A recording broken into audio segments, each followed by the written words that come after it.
자, 이걸로 일단 자산구조 변화를 좀 하고요. 뒤에서 이걸 같이 묶어서 좀 평가를 하도록 하겠습니다.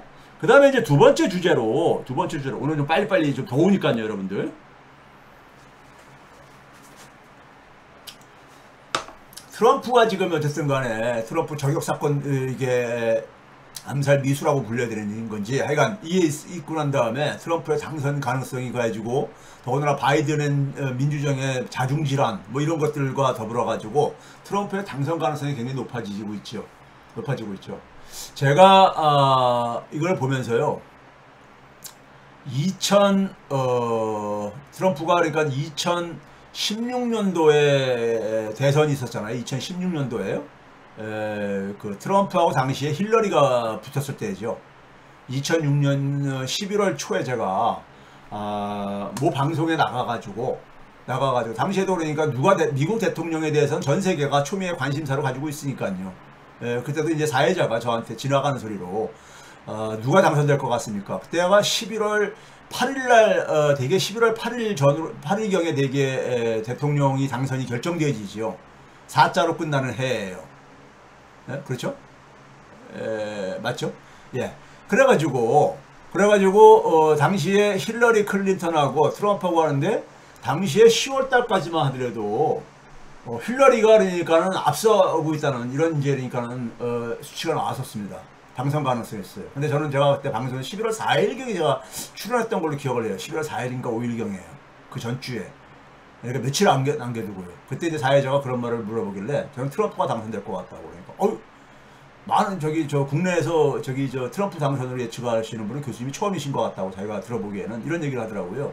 왜 그렇게 예상을 하십니까? 그러길래 제가 힐러리 클린턴은 여론조사는 높게 나올지 모르겠지만은 투표율로 연결될 가능성이 트럼프 지지층에 비해서 낮다고 본다. 네? 트럼프 지지층은 굉장히 그러니까는 그 충성도가 높은 반면에 힐러리 클린턴의 그러니까 지지자들은 이 충성도가 소위 말해서 투표장으로까지 그러니까 연결될 가능성이 저는 굉장히 떨어진다고 본다. 그렇습니다. 왜 그랬냐면요. 힐러리 클린턴이 90년대 초에 그러니까 자기 남편인 그러니까 그 빌 클린턴이 대통령을 했었던 93년도부터 한 8년 동안 했잖아요. 그 2000년까지 했는데 클린턴이 그러니까 처음에 대통령 될 때만 하더라도 힐러리는 당시에 상당히 미국 민주당에서는 좀 진보적인 그러니까 성향으로 분류가 됐었습니다. 그러니까 소위 말해서 미국의 민주당 내에 소위 말해서 그 우파 쪽에서 얘기할 때 좌파 성향이라고 얘기하는 소위 말해서 월남전 이 반전 운동 세대 애들 속에서 거기에 그러니까 하나의 구심점 역할을 하는 하나의 정치인 중에 하나로 힐러리 클린턴이 그랬었습니다. 그래서 힐러리 클린턴이 굉장히 개혁적인 성향을 가졌었어요. 초창기만 하더라도. 그래서 빌 클린턴이 대통령 되는 데 속에서 힐러리 클린턴의 그 그룹들이 굉장히 큰 역할을 했습니다. 그런데 문제는 뭐냐면 그리고 나서 대통령 영부인 역할을 한 8년을 하고 그리고 본인이 그리고 나서 민주당 상원의원도 하고 미국의 상원의원도 하고 국무부 장관도 하고 이러면서 힐러리 클린턴은 굉장히 귀족화되는 모습으로서 이제 많은 대중들에게 인식이 변해갔죠.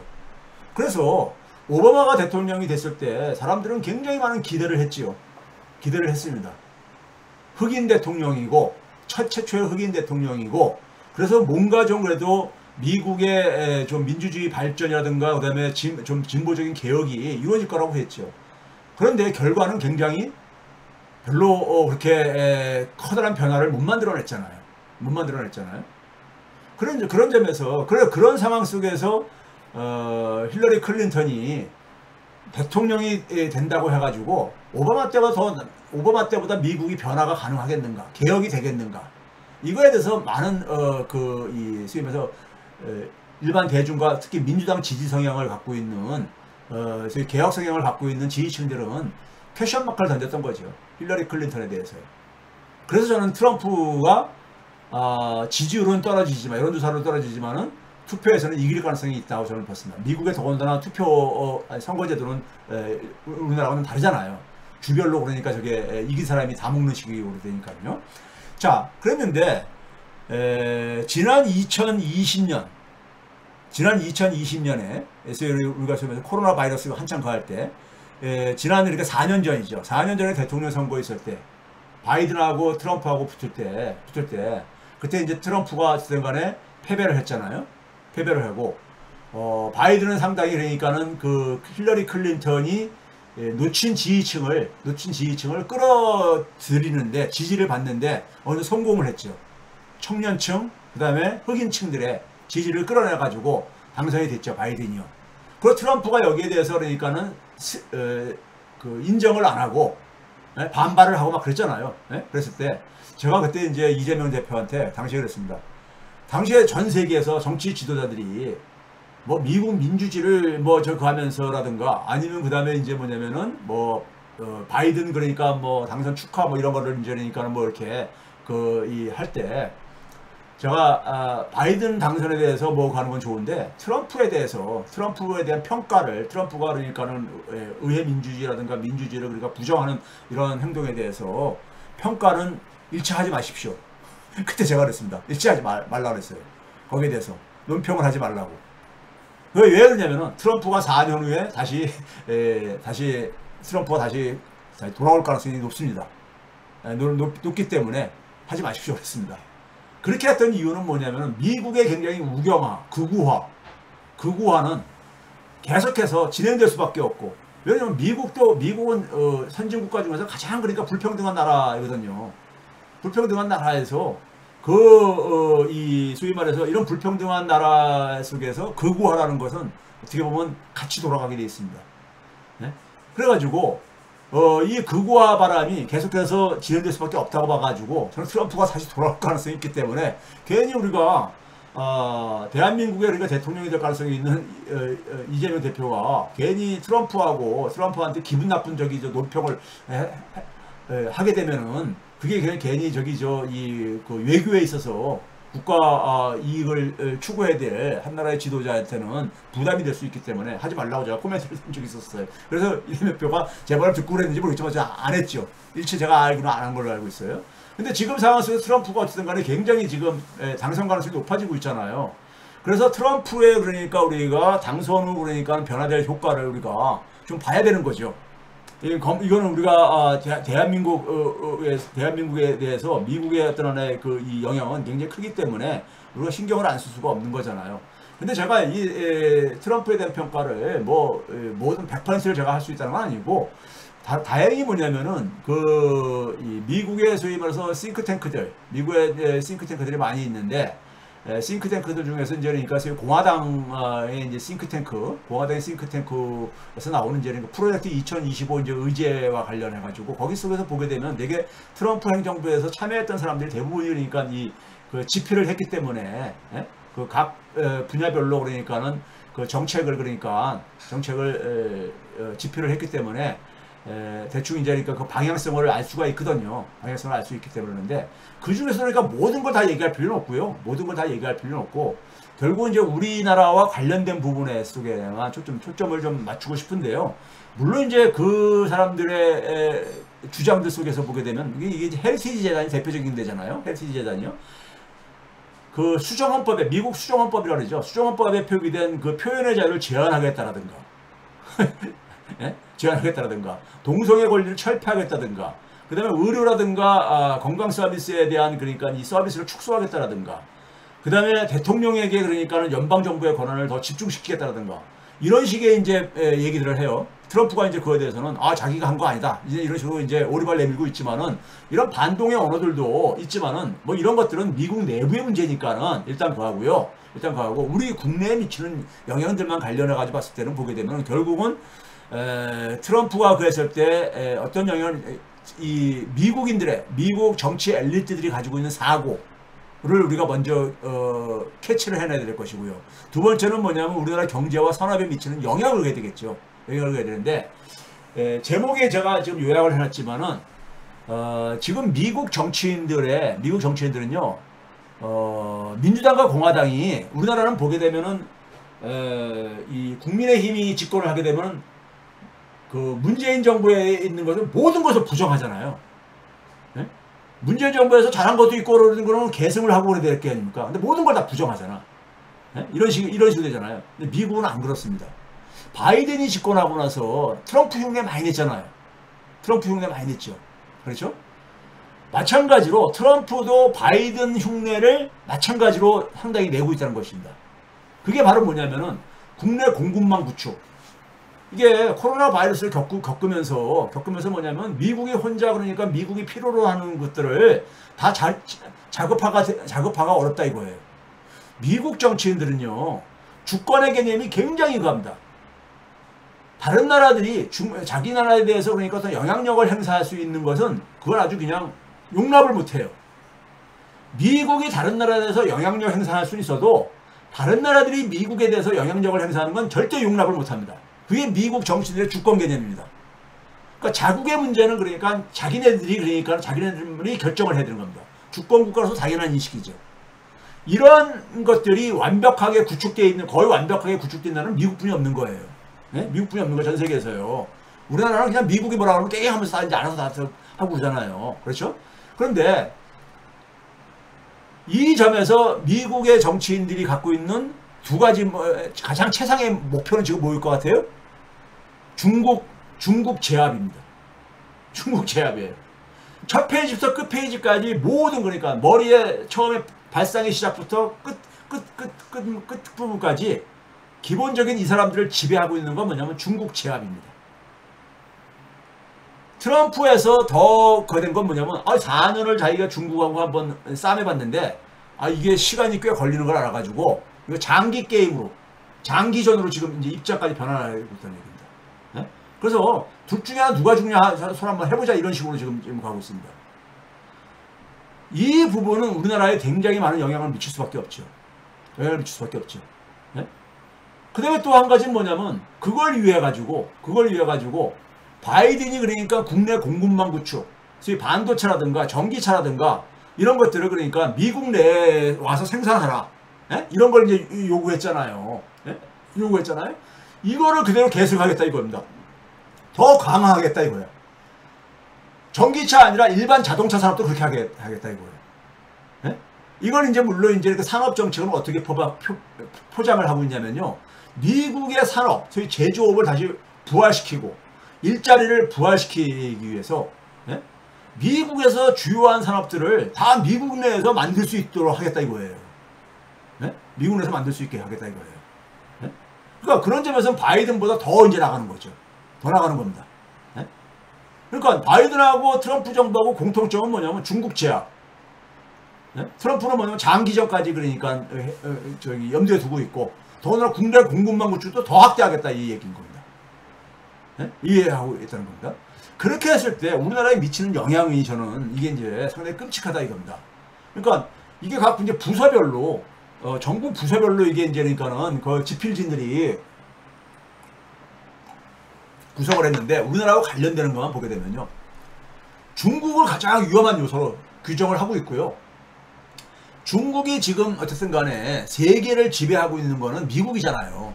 중국은 지금 뭐냐면 아시아부터 먼저 그러니까 자기가 그러니까는 좀 영향력을 확장하겠다는 이런 거잖아요. 중국이 지금 뭐 유럽이라든가 아프리카에 많이 진출을 하고 중남미도 많이 진출을 했지만 아직까지는 그러니까 중국은 아시아 중심의 이 전략이죠. 아시아 중심인데 아시아에서 중국의 지배권을 절대 용납하지 않겠다는 겁니다. 아시아에서 그러니까는 중국이 그러니까는 지배적인 그러니까 국가 영향력을 행사하는 걸 용납하지 않겠다 이거예요. 네? 아시아에서요. 그러면 그 상황 속에서 중국과 대치하고 있는 최전방에 있는 게 대한민국, 대만 뭐 이런 나라들이잖아요. 네? 더군다나 아시아는 가장 성장률이 높은 지역이기 때문에 세계에서 가장 중요한 시장이라 이거예요. 경제적으로도요. 아시아는요. 이걸 절대 그러니까는 중국이 이 부분에 그러니까는 장악하는 것을 용납 못하겠다 이거예요. 이걸 위해서 미국의 예교와 국방정책의 최우선 과제가 여기에 있다 이렇게 보는 겁니다. 네? 이거에 있어서요. 네?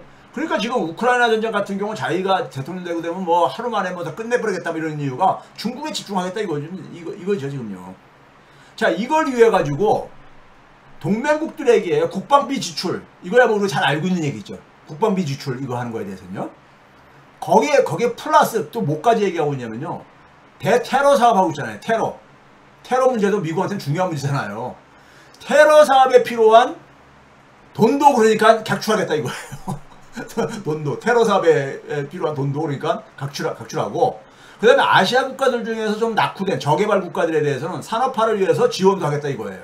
그래서 중국에 그러니까는 중국에게 포섭되지 않도록, 돈에 포섭되지 않도록요. 그래서 아시아를 절대로 그러니까 중국한테 넘길 수 없다 이거예요. 네? 사실 아시아는 사실 동남아시아 같은 경우는요, 거의 그러니까 중화경제권으로 이미 편입된 지 오래됐거든요. 편입된 지 오래됐어요. 예? 근데 이제 이거를 절대 용납 못하겠다 이거예요. 예? 이게. 그 다음에 이제 뭐냐면은 이 denial defense라는 개념을 써요. 이게 우리말로 하면 부정방어인데, 중국에 대해서는 뭐냐면은 중국이 대만은 그러잖아요. 이게 우리가 지금 이 국가로 있지만은 대만은 중국의 영토다. 예? 통일이라는 것은 이것은 중국이 절대니까 양보할 수 없는 원칙이잖아요. 이걸 이제 그 기정사실화하는 거, 이거를 그러니까 부정합니다. 대만은 중국 거라는 것을, 예? 이거를 부정하는 데부터 출발을 합니다. 그러니까 이렇게 되게 되면 중국하고 엄청 충돌이 생길 수밖에 없잖아요. 예? 충돌이 생길 수밖에 없잖아요. 중국은 그러니까 중국의 통일 대상이라고 생각하고 있고, 대만에 그렇게 간섭하지 말라고 그러잖아요. 내정에 간섭하지 말라고 이렇게 얘기를 하고 있잖아요. 근데 이거를 그러니까는 이러한 기정사실을 그러니까는 부정하겠다 이겁니다. 이것부터 그래야지만이 그 다음부터 이게 풀리니까요. 예? 중국을 제압하는 이 전략이 풀리니까. 예? 기존에 그러니까 적어도 바이든 행정부에서는 대만에 대한 그러니까 일국가 원칙에 대해서 인정을 하고 그랬잖아요. 뭐 서로 충돌하고 그러다가도요. 예? 하다가도. 그렇죠? 근데 이거를 부정하겠다 이겁니다. 굉장히 센 거죠. 이렇게 되면 중국은 이거는 그러니까 핵심 이익으로 보고 있는 거거든요. 가장 핵심 이익으로. 그러면 굉장히 충돌이 될 수밖에 없죠. 예? 모르겠습니다. 이게 그러니까 얼마나 정책적으로 집행이 가능한지는 모르겠지만은 일단 이런 인식을 갖고 있고요. 이래야지만이 중국을 그러니까는 주저앉힐 수 있다고 보는 거죠. 대만을 중국한테 양보를 하게 돼버리면은 그 다음부터 그러니까 다 무너진다 이렇게 보는 거죠. 예? 그 다음에 재래식 방이라는 건 대표적으로 핵 전력을 제한 부분들이 있는 거죠. 재래식 방위에 대해서는 동맹국들한테 다 맡기겠다 이거예요. 동맹국들이. 그러니까 예를 들어서 남북한 문제에 있어서는 남한이 그러니까 재래식 방위는 니네들이 다 알아서 거기에 대해서 이 모든 비용이라든가 모든 것을 다 책임지라 이거예요. 예? 핵 문제에 대해서는 자기들이 뒷받침해 주겠지만은, 예? 재래식 방위는 예? 이거는 그러니까는 동맹국들이 알아서 거기서 역할 분담을 해야 된다 이거예요. 그러기 위해서는 훨씬 더 많은 부담을 줘야 된다 이거죠. 그리고 나토와 같은 그러니까 집단 방위 모델을 만들겠다 이거죠. 이거는 바이든이 했던 거잖아요. 이걸 하기 위해서 더 많은 지출을 하라 이거예요. 돈을 더 내라 이거죠. 돈을 더 내고, 예? 이것도 이제 바이든이 했던 건 바이든보다 더 이제 나가는 거죠. 바이든이 만들었던 걸 더 나가는 거잖아요. 예? 자, 그런 점에서 이제 한국에 대한 방위 부담은 더 증가할 수밖에 없고요. 예? 증가할 수밖에 없죠. 예? 테러 분담까지 더 내라 이거예요. 테러 분담까지요. 그리고 뭐냐면은 이게 우크라이나 전쟁을 치르면서 뭘 그랬냐면요. 이게 지금 뭐냐면 이 군수품들 있잖아요. 예? 군수품들, 무기 이런 것들이요. 이게 지금 그러니까는 제대로 그러니까 이 생산량이 충분치 않다는 걸 이제 확인한 거예요. 그래서 뭐냐면 방위산업 기반도 그러니까는 이것을 더 강화시켜야 되겠다 이거예요. 그래서 이 무기라든가 부품이라든가 이런 것들을 가능한 한 미국 내에서 생산할 수 있고, 그걸 통해서 그러니까 일자리도 만들고 산업도 그러니까 국방산업도 그러니까는 더 강화하겠다 이겁니다. 네? 이거 하겠다 이거예요. 그러니까 군사력 경쟁이죠. 그리고 더 많은 그러니까는 이 무기를 그러니까는 확보할 수 있도록 생산 능력을 늘리겠다고 하고 있습니다. 늘리겠다고 하고 있어요. 자, 그 다음에 이제 뭐냐면 이렇게 하는 이유가 뭐냐면은 그동안은 나왔던 표현이잖아요. 미국이 두 개의 전쟁을 동시에 두 개의 전쟁을 수행할 수 있느냐 없느냐 문제. 예? 두 개의 전쟁을. 자, 저기서 그러니까는 우크라이나에서 러시아하고 막 가면서 이 아시아에서 그러니까 중국하고 어떤 전쟁, 혹은 중동에서 전쟁을 하면서 뭐 이 아시아에서 중국과의 전쟁, 이런 동시에 전쟁을 하는 건 굉장히 부담스럽잖아요. 근데 이 두 개의 전쟁 수행이 가능하도록 하겠다는 겁니다. 두 개의 전쟁 수행이 동시에 진행하는 가능하도록. 그걸 위해서 군사력도 더 확충하겠다 이거예요. 육군 병력 구조를 5만 명 증원하겠다 이거예요. 네? 증원하겠다 이겁니다. 이걸 처리하려면요. 그 다음에 뭐냐면 함대 구축도 연간 그러니까 60대인지 80대 정도 늘리고, B-21 소위 저거죠. 이것도 늘리고, 한 스텔스 항공기 이런 거에 대해서 성능을 향상하고, 한 모든 하여간 이거를 그래가지고, 그리고 중국의 1대1로 사업을 좌절시키겠다 이겁니다. 전 세계 국가들을 같이 그러니까 끌어들여가지고, 이거를 그러니까는 좌초시키겠다 이겁니다. 중국의 1대1로 사업을요. 이거 보게 되면 이제 중국과 이제 그러니까 전면전 치겠다는 이런 각오인 겁니다. 네? 참 끔찍하죠. 그 다음에 이제 우리가 좀 눈여겨봐야 될 것은 재무부죠. 재무부요. 뭐 세금 더 인하하겠다 이겁니다. 세금 더 인하하겠다 이거예요. 네? 그리고 이제 자기들은 법인세가 이제 인하하면서 미국 기업들의 경쟁력이 살아났다. 그리고 리쇼어링, 다시 그러니까 미국으로 돌아오는 이런 것들이 하는 계기가 됐다고 이렇게 얘기를 하고 그래요. 평가를요. 그런데 이거는 뻥입니다. 뻥이에요. 이게 뭐냐면은 미국의 중립적인, 그러니까 미국의 경제통계국에서 낸 건데, 미국의 기업 투자가 2017년도부터 그러니까는 법인세를 인하했거든요. 인하했는데도 기업 순투자가 감소했잖아요. 감소했다는 보고서가 나왔거든요. 네? 그러니까 그냥 뭐 법인세 인하하는 사람은 되게 그런 얘기를 하잖아요. 기업 투자를 더 활성화시킬 수 있다는데 뻥이라 이겁니다. 예? 이건 낙수 요건 없었다 이거죠. 그 다음에 이제 재무부가 담당하는 것은 아무래도 이제 그러니까 금융과 관련된, 월가와 관련된 건데, 금융위기 터지고 나서 소위 말해서 미국의 그러니까 새로운 이제 그러니까 금융 관련 규제를 정비를 하면서 나온 게 도드 프랭크 법이라고 그러죠, 우리가요. 예? 그 의원들 이름을 따가지고 한 거예요. 도드 프랭크 법을 사실상 무력화시키는 입장을 얘기를 하고 있습니다. 도드 프랭크 법의 타이틀 1, 타이틀 2, 타이틀 8을 폐지하겠다는데, 타이틀 1이 뭐냐면요. 타이틀 1이 뭐냐면은, 소위 말해서 우리가 대마불사라고 하잖아요. 미국에 그러니까 예를 들어서 우리가 금융위기 때 보게 되면은, 메릴 린치라는 랭킹 3위였었죠. 자산규모 랭킹 3위인 그러니까 우리가, 그 메릴 린치가 투자은행이 파산하니까는 뱅크 오브 아메리카한테 인수시키겠잖아요. 인수시키게 하고, 그 다음에 이제 시티뱅크가 파산하니까는 그걸 이제 그러니까 잠정적으로 국유화 시켰다가 이제 다시 이제 민영화 했지만은 그렇게 했잖아요. 그러니까 파산 안 시키잖아요. 결국 살리고 그랬잖아요. 그게 대마불사라고 하죠. 우리는 흔히 말해서요.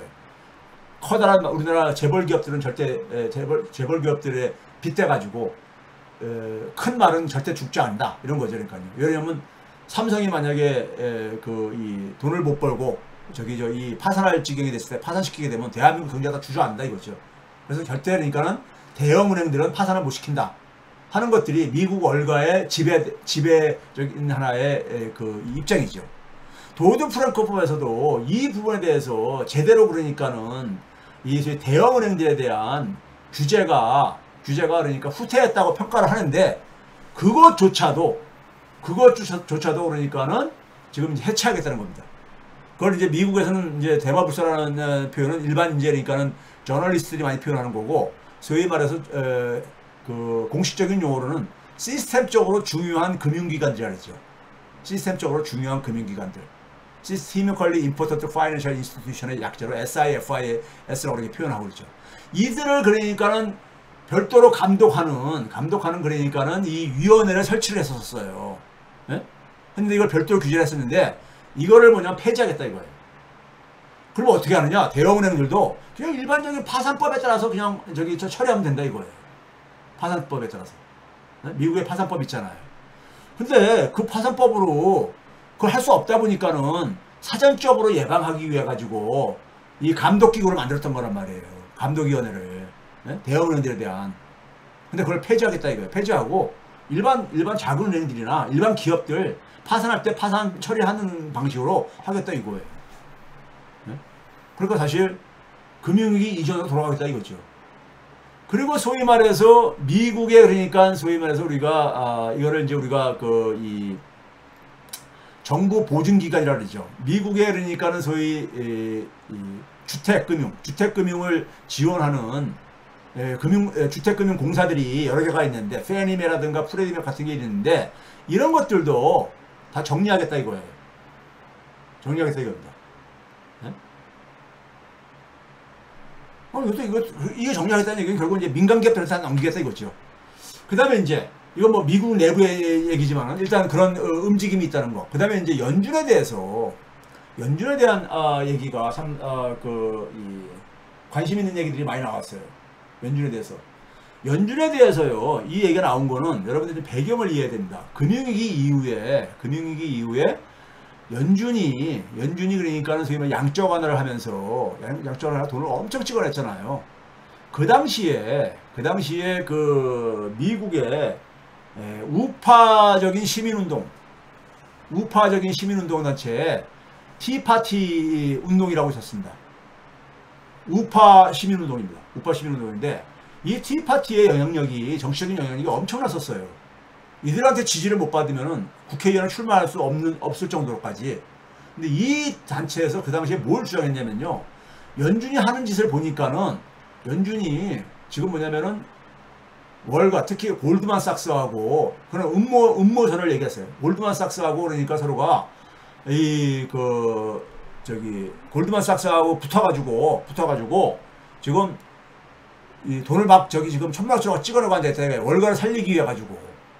근데 이 돈을 찍어내다 보면은 돈을 엄청나게 찍어냈잖아요. 찍어내다 보면은 돈 가치가 떨어진다는 것은 일반 그러니까 우리가 관성적으로 알고 있는 하나의 사고잖아요. 돈을 엄청 찍어내게 되면 달러가 떨어지게 되고 그러면은 중산층들은 자기들의 그러니까는 갖고 있는 자산의 그러니까 화폐 가치가 떨어지게 되면은 자산의 그러니까는 손실을 보는 거잖아요.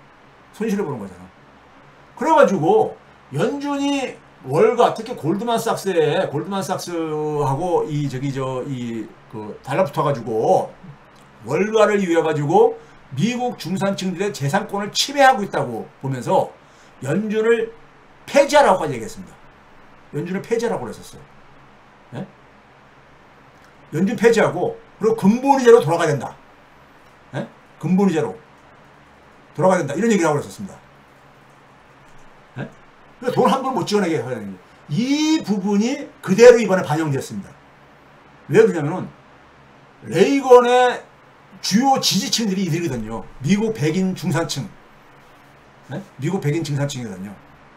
그래서 뭐냐면은 미국의 중앙은행의 연준은요. 우리나라 한국은행과 달리 물가 안정과 더불어서 물가 안정 이전에 고용 안정이 돼 있죠. 고용 안정. 네? 그래서 이걸 듀얼 미션이라고 하죠. 듀얼 미션. 두 개의 임무라고 하고 있죠. 법적으로 이렇게 규정돼 있죠. 근데 이걸 폐지하라 이거예요. 폐지하고 물가에만 그러니까 초점 맞추라 이거예요. 그래가지고 거기다가 이제 뭐냐면 금융 안정까지 하다 보니까는 예? 금융 안정시키기 위해서 막 돈도 막 찍어내고 그러는데 막 금융 시스템이 불안할 때 그걸 이지머니라고 우리가 흔히 말해서 이지머니라고만 얘기를 하잖아요. 이지머니. 예? 그래 값싸게 돈을 막 공급해 주는 거잖아요. 금융회사들한테 막하지 말라고. 근데 이 돈을 막 찍어내는 것이 오히려 침체를 유발한다 이거예요. 오히려 네? 경기 회복에 별로 도움 안 된다 이거예요. 침체 유발한다 이거예요. 그러니까는 이 듀얼 미션 폐지하고 물가 안정만 초점 맞추고 그 다음에 거기에 또 한 가지 뭘 가냐면은 은행들이 그러니까 어떤 위험에 처했을 때 우리가 최종 대부자 마지막으로 그러니까는 그 금융회사들이 막 부실화되고 그랬을 때 막 그러니까 연준에서 막 돈을 막 퍼부어 넣었잖아요. 그걸 우리가 흔히 말해 최종 대부자 기능이라고 합니다.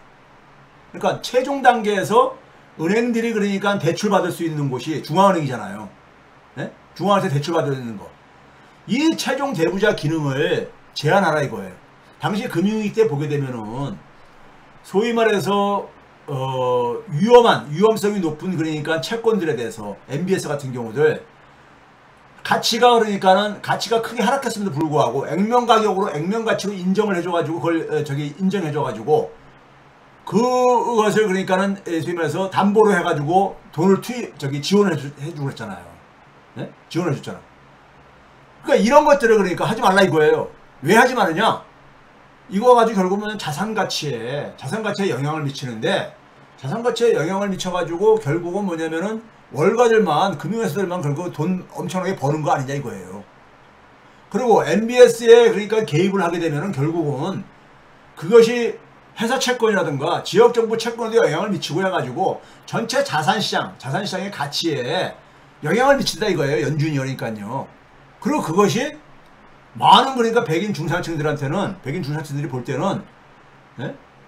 월가에 그러니까 이 금융 재벌들한테 이익을 집중해 주는 거라 이겁니다. 네? 이렇게 보는 거예요. 그 연준이 그러니까는 소위 말해서 이 금융이 터졌을 때 팔다리를 다 역할하지 못하도록 팔다리 다 묶어버리겠다 이겁니다. 네? 그래서 연준이 지금 뭐냐면은 엄청나게 돈을 많이 찍어가지고 금융위기 이전에는 1조 달러가 채 안 됐었는데 연준의 자산 규모가 지금 이게 뭐 8조 달러 넘고 말이야 9조 달러까지 한때 이렇게 가고 있었잖아요. 그거를 과거로 대폭 축소하겠다 이거예요. 대폭 축소하고, 그리고 연준이 돈 찍어낼 수 있는 것을 의회가 제한하게 하겠다 이거예요. 의회가 제한하게 하겠다 이거예요. 그리고 은행들이 그러니까는 연준에다가 예치를 하는 것이 의무적으로 예치해야 되는 돈들이 있죠. 그래서 우리가 지급준비금이라고 하죠. 법정 지급준비금이요. 그 법정 지급을 넘어서 그러니까 예치하는 것을 초과 지급준비금이라는데, 초과 준비금에 대해서 금융위기 이후에 이자를 지급했거든요. 굉장히 사실은 이것은 아주 진짜 금융회사들, 저도 평상시에 그런 적 있어요. 금융회사들에는 굉장히 불공정한 이익을 제공해 주는 거라고 그랬는데, 이건 이자 지급을 중단하겠다 하고요. 그 다음에 뭐냐면은 아주 그냥 굉장히 강한 얘기입니다. 그럼 연준에 대해서 굉장히 부정적으로 얘기하고 있잖아요. 기본적으로 자유은행으로 돌아갈 수 있는 것을 검토해야 된다. 자유은행이 뭐냐면요. 미국은 19세기에 연준이 1913년 말에 생겼잖아요. 1차 세계대전 직전에. 그 이전에는 중앙은행이 없던 시절이란 말이에요. 특히 19세기에는요. 예? 없던 시절인데, 그때는 어떻게 했느냐. 제가 과거에 중앙은행의, 영란은행의 역사 배경을 얘기할 때 중앙은행이 없던 시절은 어떻게 했느냐. 은행들이 그냥 은행을 설립해가지고 할 수 있었던 거예요. 예? 심지어 뭐냐면 무슨 일반 기업들도 은행 만들어가지고 할 수가 있었던 거예요. 그 당시에 각 은행을 설립하고선 은행들은 어떻게 화폐를 발행했느냐? 금으로 지급 보증하면서 이렇게 발행했다 그랬잖아요. 그거를 미국의 자유은행 시대라고 합니다. 프리뱅킹. 그러니까 은행을 누구나가 자유롭게 그러니까는 할 수 있는 이런 시대. 예? 그럼 당연히 뭐겠습니까요? 종이돈이 아니라, 신용화폐가 아니라 가치가 보증되는, 실질적인 가치로 보증, 근본이 지처럼요. 그러니까요. 상품 기반 화폐로 가겠다는 얘기죠. 그렇게 해가지고 화폐 발행을 엄격하게 그러니까 통제하겠다 이거예요. 그 연장선에서 얘기하는 것이 소위 통화주의 화폐 대부라고 얘기하는 밀턴 프리드만이 얘기한, 소위 말해서 통화량은 그러니까 또 규칙에 의해 가지고 발행하도록 하라. 예? 개량적으로 마음대로 발행하지 못하게 정치인들이. 예? 뭐 이런 얘기까지 이제 그러니까 이 얘기를 하고 있습니다. 트럼프 진영에서. 그러니까 이게 사실은 좀 가능할 것인가가, 예? 가능할 것인가가. 만약에 이대로 된다면은 미국 금융 시스템은 엄청난, 제가 볼 때는 이 비용을 지불해야 될 겁니다. 지불해야 될 거예요. 자, 이 결과인지 모르겠지만 최근에 금 가격이 다시 폭등하고 있죠. 예? 제가 며칠 전에 이렇게 봤을 때 보게 되면 2,467달러까지 온수당 이렇게 올라갔던데, 예? 지난 올 초에, 그러니까 2월 달부터 해가지고 쫙 올라가가지고 한 2,000달러 정도 있던 것이 한 2,300달러, 300달러 주먹까지 쫙 치고 올라갔다가 최근에 다시 올라가고 있잖아요. 뭐 이게 이제 그러니까는 이런 영향도 있는지 모르겠지만은 하여간 그거 관련된 얘기고요. 그런데 우리나라 한국은행은요, 외환 보유액 중에서 금 보유량을 절대 안 늘리고 있죠. 많은 전 세계 주요 국가들이 다들 금을 늘리고 있는데 우리나라 한국은행만 한국은행만 금 보유량을 건드리지 않고 있죠. 2021년 말에 48억 달러 정도 했는데 지금도 현재 또 48억 달러 정도 보유하고 있죠. 자, 이건 뭐 참고로 가시고요. 그 다음에 이제 무역정책입니다. 가장 핵심적인 게 트럼프 정책에서 가장 핵심적인 게 무역정책이죠. 무역정책의 그 핵심은 이겁니다. 미국 무역정책에 있어서 그러니까는 이 핵심은 뭘 가지고 얘기를 하고 있냐면요. 미국의 산업을 부흥시키겠다 이겁니다. 네? 제조업하고 아까 했을 국방산업, 방위산업을 부흥해 무역정책은 필수적인 그러니까 이 역할을 해야 된다 이거예요. 그러니까 무역정책을 하나의 수단으로 보는 거죠. 무역정책을 미국의 산업을 부흥하고 네?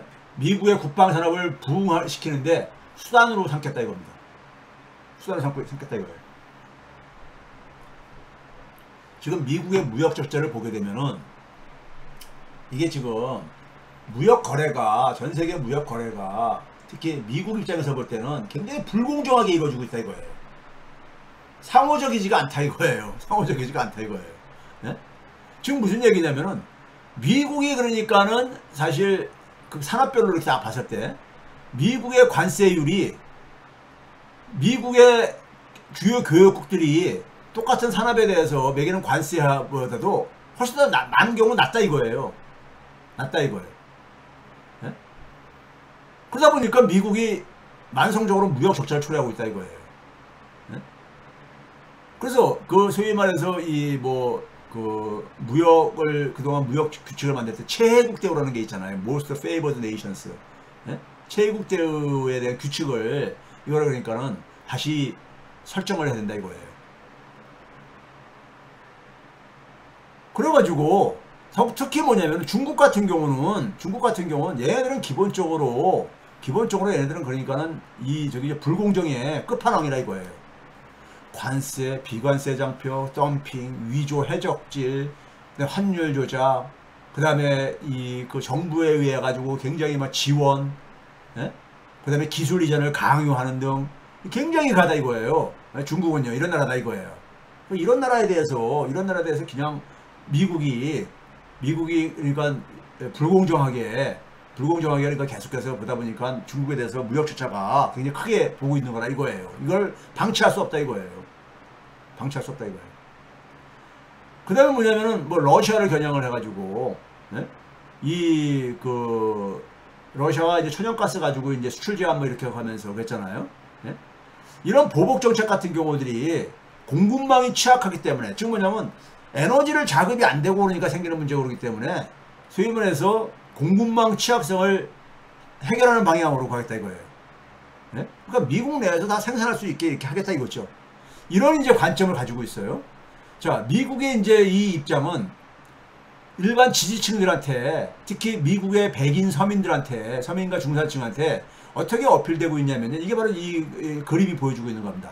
그 보고서에서도 이 그림을 인용을 했지만은 이게 미국의 산업생산액이에요. 지수화시킨 산업생산액인데 여기 보시게 되면은 금융위기 이전부터 그러니까 지난 그러니까 거의 20년 동안에 거의 20년 가까운 시간 동안에 산업생산이 증가하지 않고 있잖아요. 증가하지 않고 있죠. 그렇죠? 그러니까 미국의 제조업이 성장이 멈췄다 이거예요. 그래가지고 미국 제조업의 일자리도 많이 줄어들고 엄청 줄어들고 이렇게 된 이유가 이걸로 이제 보는 겁니다. 미국 산업 생산을 다시 부활시켜야 되겠다 이거예요. 이거를요. 이게 이렇게 미국 산업 생산이 이렇게 정체된 이유가 뭐냐? 어디에 있냐? 이게 바로 불공정한 교육에 있다 이거예요. 불공정한 교육. 그래서 이걸 어떻게 해결하느냐? 보복관세로 하겠다 이거예요. 보복관세로. 이게 지금 그러니까 트럼프 정부에 있어서 그러니까 미국의 산업을 그다음에 일자리를 부활시키기 위해서 무역을 그러니까 하나의 수단으로 삼겠다는 입장을 명확히 하고 있습니다. 그런데 대한민국의 현재 상황을 보게 되면요, 여러분들이 알고 있는 거에 우리가 지금 대한민국이 제가 볼 때는요, 우리가 수출 의존적인 경제 구조잖아요. 대한민국에 우리가 굉장히 잘못 알고 있는 것들이 있습니다. 잘못 알고 있는 게. 이게 2001년부터요. 지난해까지 대한민국의 수출 증가율인데 우리나라가 FTA를 굉장히 적극적으로 하는 나라잖아요. 전 세계에서 싱가포르 다음으로 우리가 FTA 체결을 많이 하는 나라입니다. 특히 2011년부터 FTA를 굉장히 공격적으로 했습니다. FTA를요. FTA 통상본부에 들어가게 되면 확인할 수 있어요. 2011년부터 FTA가 그러니까 굉장히 공격적으로 해왔었어요. 네? 그래서 제가 금융위기 이전하고 2011년 이후하고 2011년 이후부터 그러니까 우리나라 수출이 거의 정체하는 시기거든요. 제가 기존에도 여러 번 얘기했지만은. 근데 금융위기 이전에는 한국의 수출액이 2001년부터 2007년까지 증가율이 한 247%나 증가했었어요. 그 당시에 세계 수출액은요, 한국을 제외한 세계 수출액은 226% 증가했으니까는 한국이 굉장히 세계화로 인해가지고 혜택을 많이 본 거죠. 본 거예요. 평균보다도 더 많이 증가했으니까요. 근데 2011년부터 작년까지 수출 증가율을 보게 되면요, 우리나라는 14%도 채 안 됩니다. 14%도 되는데, 세계 나머지 국가들은 31% 증가했어요. FTA라는 게 우리가 경제 영토 전쟁이라 했잖아요. 경제 영토를 늘리는 거라 했잖아요. 근데 FTA를 굉장히 공격적으로 늘렸던 2011년 이후에 우리나라 같은 경우는 거의 그러니까는 거의 뭡니까요? 절반도 안 되는 정도로 세계 수출 증가율의 절반도 안 될 정도입니다. 네? 안 될 정도예요. FTA 효과가 FTA로 큰 효과를 못 봤을 수도 있는 것이고요. 두 번째는 뭐냐, FTA 효과가 있어서도 우리나라의 수출 경쟁력이, 산업의 수출 경쟁력이 굉장히 문제가 있다는 걸 보여주고 있는 겁니다. 문제가 있다는 걸 보여주는 거죠. 올해 수출이 엄청나게 회복되고 있다는 거죠. 수출이 회복되고 있다고 했죠. 이게 IMF 자료인데요. IMF에서 올해 1분기까지 다 집계가 돼 있어요. 이걸 보게 되면요, 세계 전체, 그러니까 우리나라 수출이 많이 회복된다고 얘기를 하고 있잖아요. 이게 작년도에 대비해서 겁니다. 작년도가 엄청 우리나라가 수출 감소가 굉장히 컸던 나라, 전 세계에서 제일 많이, 주요 국가 중에서 제일 많이 감소했던 나라예요. 그러니까 기저효과가 있을 수밖에 없잖아요. 그래서 2년 전, 2022년 1분기하고 비교를 해볼 때, 2022년도하고 올해 1분기하고 얼마나 수출이 변했는가를 보게 되면요, 전 세계는 평균 2% 정도 감소했습니다. 2% 정도. 맨 왼쪽에 있는 칼럼이 이겁니다. 초록색으로 게. 중국도 한 1.6% 감소했어요. 평균보다는 좀 덜 감소했죠.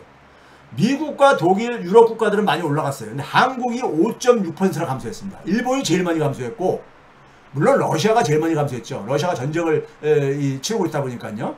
러시아 다음에 일본, 그 다음에 한국입니다. 네? 한국이 5.6%나 감소했어요. 그러니까 2년 전에 비해 가지고 5.6%나 아직도 감소한 상태예요. 대한민국의 수출이요. 올해 수출 회복의 실상이 이렇습니다. 그러다 보니까 2022년 1분기 세계 수출시장 점유율하고 올해 1분기 세계 수출시장 점유율을 보게 되면 대한민국이 0.1%포인트가 떨어졌습니다. 떨어졌어요. 중국은 조금 올라갔죠. 네? 미국은 좀 크게 올라갔고, 네? 올라갔는데 세계시장 점유율에서 보게 되면 싱가포르조차도 좀 올라가고 그랬어요. 네? 올라가고 그랬는데 우리나라가 크게 하락했죠. 일본이 크게 더 하락했고, 네? 일본이요. 그러니까 제일 많이 하락한 나라 중 하나죠. 러시아하고 일본이 제일 많이 하락한 나라 중 하나이고, 네? 근데 우리나라도 크게 하락한 나라 중 하나라 이겁니다.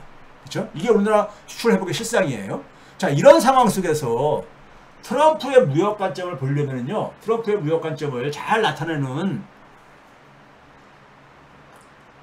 입장이 앞에서 그러니까는 이 무역에 대한 입장, 무역 정책에 대한 입장을 정리한 사람이 이 트럼프의 입장을 반영을 해야 될 게 아닙니까? 예? 트럼프가 2019년도에요. 2019년도에 연두교서에서 매년 초에 되게 되면은 대통령의 연두교서가 발표되잖아요. 그걸 State of the Union Address라고 이제 우리가 표현하잖아요. 이때 무슨 얘기를 하냐면요. 이런 얘기입니다. Tonight, 오늘 밤 I am also asking you to pass. 법안을 통과시켜 주기를 부탁한다. 미국의 상호 호혜적인, 그러니까 무역법, Reciprocal Trade Act라고 해가지고요. 이걸 이제 법안을 제출했는데 이걸 통과시키려고 한다 이거예요. 이 법이 어떤 거냐면은, 어떤 내용을 갖고 있냐면은, 다른 나라가 미국 생산물에 대해서 불공정한 관세를 부과하게 되면은 미국도 마찬가지로 정확하게 같은 관세율을 같은 산업에 대해서 매길 수 있게 해달라 이거예요. 이게 앞에서 얘기한 거 똑같잖아. 이게 기본적으로 불공정하다 이거예요. 불공정하다 이거야. 네? 이게 기본적으로 왜 생겼느냐? WTO 세계무역기구가 지금 우리가 체제 속에 살고 있잖아요. 세계무역기구의 규칙의 산물이라 이거예요. 그러니까 세계무역기구를 개혁하거나 아니면 세계무역기구에서 중국이나 이런 나라들을 빼고 제외하고 자유민주주의 국가로 다시 구성하자 이거예요. 네? 세계무역기구를 그러니까는 재편하겠다 이거예요. 그러니까. 네? 미국 진영들만 가지고 다시 구성하겠다 이거예요. 지금 세계무역기구가 지금 존재감을 이룬 지 오래됐잖아요. 네? 그랬다 이거예요. 거기다가 뭐냐면은 오바마 때 만든 TPP라고 있었잖아요. TPP 환태평양 경제 동반자협정이요. 그렇죠? 이거를 트럼프가 당선되면서 여기서 탈퇴를 해버렸잖아요. 미국이요. 탈퇴를 했잖아. 그래서 미국이 탈퇴하다 보니까 일본하고 나머지 국가들이 한 11개 국가가 이렇게 남아서 이걸 하고 있는 상태잖아요. 근데 이거를 큰 실수였다고 인정을 하면서요. TPP에 재가입을 하겠다. TPP는 기본적으로 뭡니까요? 오바마가 중국을 견제하기 위해서 만든 거예요. 중국을 견제하기 위해서 만든 거죠. 근데 이거를 트럼프는 뭐냐면은 1대1로 그러니까 상대해가지고 한국과 1대1 협상 뭐 다들 1대1로 해가지고 미국한테 유리하게 끌어내겠다 해서 TPP를 탈퇴를 지난번 1차 한번 첫 번째 대통령 할 때 이걸 당선되자마자 이것부터 탈퇴를 시작했잖아요. 네? 그 다음에 뭐냐면 중국은 지금 뭐냐면 WTO에서 개발도상국 지위를 인정받고 있는데, 그러니까 소위 말해서 이거예요. 개발도상국들은 관세에 있어서 더 혜택을 보고 있다 이거예요. 그러니까요. 네? 근데 중국은 더 개발도상국가 아니라 이거예요. 네? 이것도 끝내야 된다 이거예요. 네?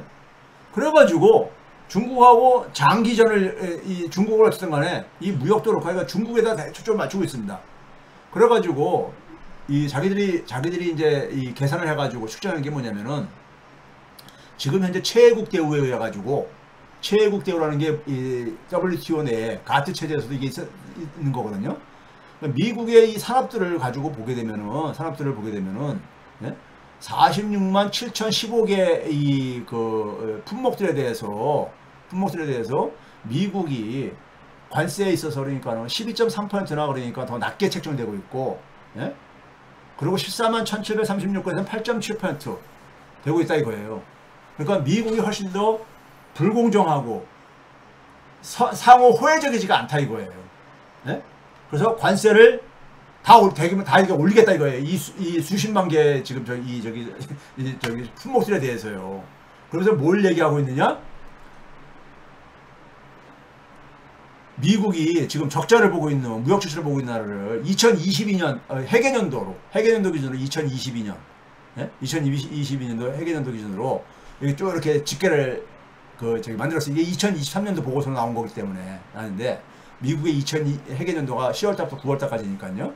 거기 보게 되면은 중국에 대해서 미국이 그러니까는 무역 적자가 3,381억 달러라 이거예요. 3,381억 달러.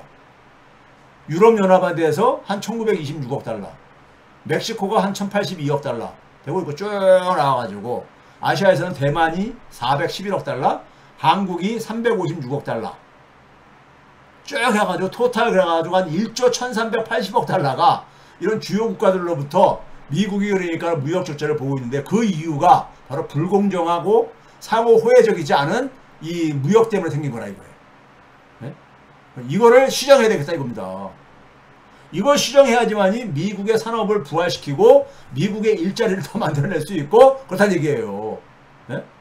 우리 대한민국에서 근데 이 자료는 2022년 해계년도고요. 2022년 해계년도고, 미국이 오바마 때부터 해가지고 트럼프, 바이든 때까지, 예? 이 미국의 무역 통계국에 들어가게 되면요, 이 자료 다 얻을 수가 있거든요. 보게 되면은 오바마 때 오바마 때 그러니까 무역 수지가요. 이게 한 이 4,849억 달러. 트럼프 때 이게 한 5,772억 달러로 한 1,000억 달러 정도 증가했죠. 각각 한 900억 달러 정도요. 바이든 때 이게 한 8,600억 달러로 쫙 크게 증가합니다. 증가해. 근데 중국에 대해서는 트럼프 때보다 오히려 조금 줄었어요. 바이든 때가. 연평균입니다. 물론 이거는 연평균이요. 1년에 그러니까요. 1년에 보는. 그 다음에 이제 유럽연합이 한 300억 달러 정도 증가했고 멕시코가 크게 증가했습니다. 왜 그렇습니까요? 나프타 캐나다하고 그러니까 멕시코하고 미국이 그러니까 자유무역도 하고 있잖아요. 그러다 보니까 멕시코로 다 공장들 글로 이전을 해가지고 중국조차도 거기서 해서 우회 수출하려고 멕시코를 이용하고 그러잖아요. 그 다음에 동남아시아에서 가장 혜택을 보는 게 누굽니까? 중국 견제하면서 베트남이잖아요. 베트남. 그렇죠? 그 베트남이 그러니까는 베트남 같은 경우도 한 500억 달러 이상 증가했어요. 무역수지 흑자에서 미국 대미 무역자가. 멕시코도 그러니까 멕시코하고 베트남이 가장 큰 혜택을 본 나라야. 네? 중국을 견제하고 뭐 이러는 과정 속에서. 근데 일본도 그러니까 조금 증가했잖아. 80억 달러 정도요. 근데 한국이 트럼프 때는 1년에 92억 달러 정도 미국이 적자를 봤었습니다. 한국에 대해서요. 네? 오바마 때 84억 달러니까 별로 크게 많이 안 증가한 거잖아요. 근데 바이든 때 332억 달러로 적자가 크게 증가했습니다. 이 얘기는 뭐냐? 한국이 대표적인 그러니까 보복국가로 될 수밖에 없다는 얘기죠. 베트남, 멕시코, 한국 이런 나라들일 텐데 멕시코는 이거는 나프타 이거 바꾸지 않는 이상에는 이거 쉽지 않을 거고요. 예? 멕시코에다가 생산기지를 만들어가지고 거기서 이제 거하고 앉았으니까. 베트남은 중국 견제하기 위해서 그걸로 다 혜택 보고 있는 나라잖아요. 예? 그리고 인도는 뭐냐면 나름대로 그러니까는 이 등거리 애교하면서 자기 실리를 추구하고 있잖아요. 한국은 제일 만만한 나라죠. 한국은 더군다나 230억 달러 이상 그러니까 크게 자기가 대통령 할 때보다도 바이든 때 엄청나게 무역 적자가 증가했다 이게 미국이에요. 한국은 반드시 보복 대상국입니다. 가장 그리고 손쉽게 보복할 수 있는 나라죠. 트럼프가. 네? 이게 지금 저한테는 우리가 우려할 부분이라 이겁니다. 트럼프 시대하고 바이든 시대하고 뭐가 달라졌냐면은 바이든 시대가 되면서 우리나라의 그러니까 중국에 대한 그러니까 수출은 무역 수지는 줄어들고 미국에 대한 그러니까 중국에 대해서는 무역 적자로 바뀌었고 바이든 시대는 트럼프 때는 무역 흑자로 그러니까 미국에 대해서는 무역 흑자로 이렇게 바뀐 게 큰 차이입니다. 자, 예를 들어서 문재인 정권 때는 무역 수지가요. 문재인 정권 전체이긴 하지만은 1730억 달러 흑자였었습니다. 1730억 달러요. 이것들의 중국에서 1705억 달러니까는 대부분 무역 수지 흑자가 중국이 이만큼 없었으면은 불가능했던 거예요. 미국에 대해서도 한 850억 달러 정도 흑자를 받습니다. 문재인 정권 때는. 근데 윤석열 정권에 들어가지고 지난 그러니까 우리가 한 2년 동안에 282억 달러 적자를 봤어요. 전체적으로요. 근데 중국에 대해서 287억 달러 적자를 받습니다. 중국 적자액하고 전체 무역 적자하고 비슷하죠. 문재인 때는 전체 무역 흑자하고 중국 무역 흑자하고 비슷하고요. 근데 미국에 대해서 922억 달러나 흑자를 받습니다. 윤석열 정부에서요. 922억 달러나. 그러니까 근데 문제는 뭡니까요? 미국에 대해서 한국이 엄청나게 무역 흑자를 보고 있다 이거야. 예? 바이든 때 들어와가지고 이거를 줄이라 하게 되면 어떻게 됩니까? 대한민국은 무역 적자 국가로 될 수밖에 없다는 얘기입니다. 중국하고 미국을 합쳤을 때 그게 한 40% 되거든요. 우리나라 전체 수출에 있어서요. 예? 중국은 이미 적자로 돌아섰는데 거기다가 트럼프 들어선다고 해가지고 중국하고 우리가 교역이 이 활성화될 가능성도 별로 없잖아요. 근데 미국에 대해서 그러니까 흑자를 보는 걸 크게 줄이게 되면 적자가 커질 수밖에 없죠. 큰일입니다. 큰일이에요. 바이든 시대 때 이게 이제 비중입니다. 비중인 거야. 네? 한국에 그러니까는 중국에 대한 수출, 홍콩까지 합친 거 한 34%까지 올라갔던 걸로 24%까지 줄어들었어요. 반면에 미국은 한 14%돼 있던 것을 14.5% 정도 있던 것을 19.2%까지 이렇게 증가했고요. 그러니까 미국에 대한 의존도가 굉장히 증가했다 이거예요. 증가했는데 그게 트럼프가 집권을 하게 되면은 보복 대상으로 이게 될 수밖에 없다 이겁니다. 여러분들 중국에 대해서 윤석열 정부 들어와가지고 22%나 감소했습니다. 네? 올해 상반기 기준으로요. 러시아에 대해서는 48%가 줄어들었어요. 이게 탈중국 반러의 결과물입니다. 그러니까 이쪽은 줄어들었는데 흑자를 보든 이런 데는 줄어들었는데 미국에 대해서는 그러니까 이게 이제 흑자를 만들었는데 미국 흑자를 트럼프가 줄이라고 이제 보복할 거란 말이에요. 그럼 대한민국 적자 국가로 들어설 수밖에 없지.